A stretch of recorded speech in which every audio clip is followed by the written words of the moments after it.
అందరికీ నమస్తే అండి. లైక్ చేయండి, సబ్స్క్రైబ్ చేయండి. లైక్ చేయండి, వీడియో అనేది 10 మందికి షేర్ అవుతుంది.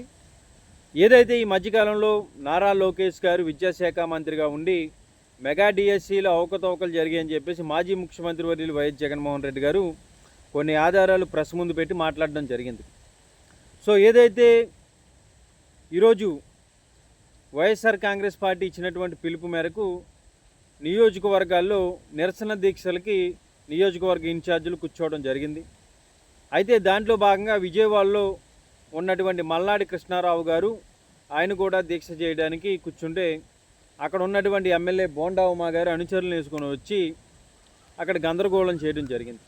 అయితే ఎక్కడైనా సరే గందరగోళం చేయడం అంటే వాళ్ళు నినాదాలు ఇవ్వటం, వీళ్ళ నినాదాలు ఇవ్వటం అనేది జరుగుతుంది. కానీ మల్లాడి కృష్ణారావు గారు కూర్చున్నటువంటి టెంట్ని పీకేసి వాళ్ళ అనుచరులు బోండా ఉమా గారి అనుచరులు అయితే వాళ్ళ మీద కోడిగుడ్లు విసరడం, వాళ్ళని అక్కడి నుంచి అరెస్ట్ చేసి తీసుకెళ్ళడం, వాళ్ళు ఏదైతే వేదికను నిర్మించుకున్నారో అక్కడ టాయిలెట్ పోయడం అనేది కరెక్ట్ కాదు. ఎందుకంటే నిజంగా ఆ విధంగా అనేది నిరసన దీక్షకి కూర్చున్నప్పుడు వీళ్ళు ఎవరినైనా సరే మేము మెగా డిఎస్సీలు ఇంతమందికి మంచి చేసామని చెప్పేసి అక్కడ పేస్ టు పేస్ డిబేట్ పెట్టాలి. కానీ ఈ విధంగా వచ్చి గందరగోళం సృష్టించి అంతమంది ఉన్నప్పుడు టాయిలెట్ పోయడం ఇదంతా కూడా కరెక్ట్ కాదని చెప్పి సోషల్ మీడియాలో పెద్ద ఎత్తున అయితే వైరల్ అవుతోంది ఆ వీడియో. అయితే మెగా డిఎస్సీలో అవకతవకలు జరిగాయా లేదా అనేది నారా లోకేష్ గారు ఒక నైతికత బాధ్యత వహిస్తూ రాజీనామా చేయాలని చెప్పేసి ఈ మధ్యకాలంలో పెద్ద ఎత్తున నినాదాలు అయితే వినిపిస్తూ ఉన్నాయి. అయితే ఇక్కడ ప్రభుత్వం సమాధానం చెప్పాలి. అలాగే మెగా డిఎస్సీలో పోస్టులు రానటువంటి వాళ్ళకి ప్రభుత్వమే సమాధానం చెప్పాలి. ఇలాంటి వైఖరులు మంచి కాదని సోషల్ మీడియాలో పెద్ద ఎత్తున వైరల్ అవుతున్నాయి. అయితే ఏదైతే మెగా డిఎస్సీలో అవకతవకలు జరిగాయని చెప్పినప్పుడు వీళ్ళు ప్రెస్ మీట్లు పెట్టైనా సరే చెప్పగలగాలి.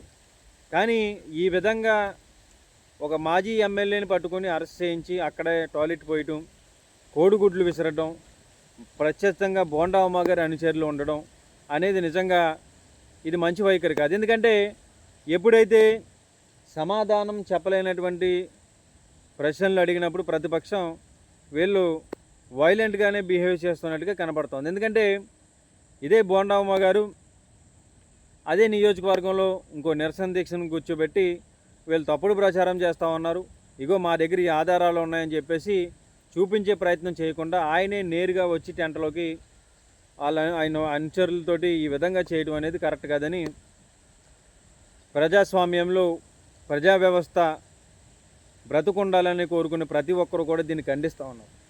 అయితే ఇక్కడ నారా లోకేష్ గారిని కావాలని ఎవరో కూడా డిఫెండ్ చేయట్లేదు. ఆయన ఏదో తప్పు చేశారని అంటలేదు. కానీ ఏదైతే మెగా డిఎస్సీలో అవకతవకలు జరిగే దానికి సమాధానం వహిస్తూ నారా లోకేష్ గారు రాజీనామా చేయాలి. అదేవిధంగా దీనికి సమాధానం చెప్పాలి. ఎందుకంటే ఇక్కడ ఆంధ్రప్రదేశ్ రాష్ట్రంలోకి ఒక జగన్మోహన్ రెడ్డి గారే ప్రజలకు ఏ కష్టం వచ్చినా సరే ఆయన వాయిస్ మాత్రమే వినిపిస్తూ ఉంది. అలాంటప్పుడు వీళ్ళు ఖచ్చితంగా ఈ మెగా డిఎస్సీలో అవకతవకలు జరిగాయా లేదా అనే దాని మీద వీళ్ళు మాట్లాడాలి, లేకపోతే రాజీనామా చేయించాలని చెప్పేసి సోషల్ మీడియాలో కూడా పెద్ద ఎత్తున అయితే డిమాండ్లు వినిపిస్తూ ఉన్నాయి.